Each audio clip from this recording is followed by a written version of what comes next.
When we first start schooling, one of the very first things we learn is the alphabet. We probably don't give a whole lot of thought to where it came from. In fact, we may just think of it as something that's just kind of there. But in fact, our alphabet, with just a few added letters, is actually an inheritance from ancient Rome. We use the same Latin alphabet that Caesar used in writing his commentaries, and the ordinary citizens used for scrolling graffiti on the walls of Pompeii 2,000 years ago. The Romans themselves adapted their alphabet from the one used by the Greeks, who themselves borrowed from other peoples, whose method of writing ultimately goes back to ancient Egyptian hieroglyphs. Our word alphabet, in fact, comes from the first two letters of the Greek alphabet, alpha and beta. In the ancient world, there were only capital letters, so we can see the connection between the Greek and the Latin characters more clearly there. Both languages independently developed lowercase letters during the early Middle Ages. Since you're learning Latin and not Greek, your task is easier, since we use the same alphabet the Romans used, with only a few extra letters. There will be some differences in pronunciation. We'll get to that in the next video.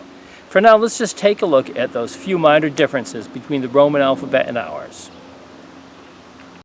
And there will be some differences in pronunciation, of course. Those will be the topic of the next few videos. For now, let's just take a look at those few minor differences between the Roman alphabet and ours. First of all, U and V. Originally, U and V were the same letter, used as both vowel and consonant. The consonant form was originally pronounced like our W. So let's take a look at the inscription on this Roman funeral stele. It was dedicated to a man named Marcus Vennius Rufus. Vennius Rufus, as they said it in ancient Rome. Notice the V on Vennius, or Vennius, and all of the U's are identical. They look alike. Over time, that sound evolved into the current sound, which we can hear in ecclesiastical or church Latin, as well as in modern English. This is the pronunciation you will hear in the Catholic Church and in Latin Christmas carols.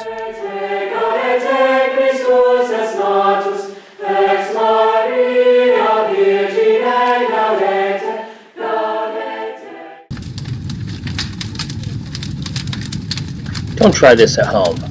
U and V were not consistently treated as separate letters until the 7th or 8th century AD. About that time, the older sound, the W sound, began to be represented by two V's placed side by side, which, centuries later, became standardized as the letter W.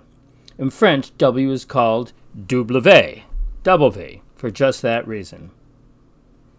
Like the letter U, the letter I was originally both vowel and consonant. The standard identification of our current letter J with the consonant form of I was formalized by the grammarian Gian Giorgio Trissino in the year 1524, not that long ago. That makes J the youngest letter in our alphabet. The distinction between V and U is old enough that you'll see it in your Latin textbook. W and J, however, are just too new. You may see J in ecclesiastical Latin texts, but neither ecclesiastical nor classical Latin will use the letter W. Of course, classical Latin was spoken over 2,000 years ago. Even though we use the same alphabet with mostly the same letters, some of the sounds are going to be a little bit different. We've already seen a couple of those differences already. In the next video, we'll take a fuller look at the pronunciation of classical Latin.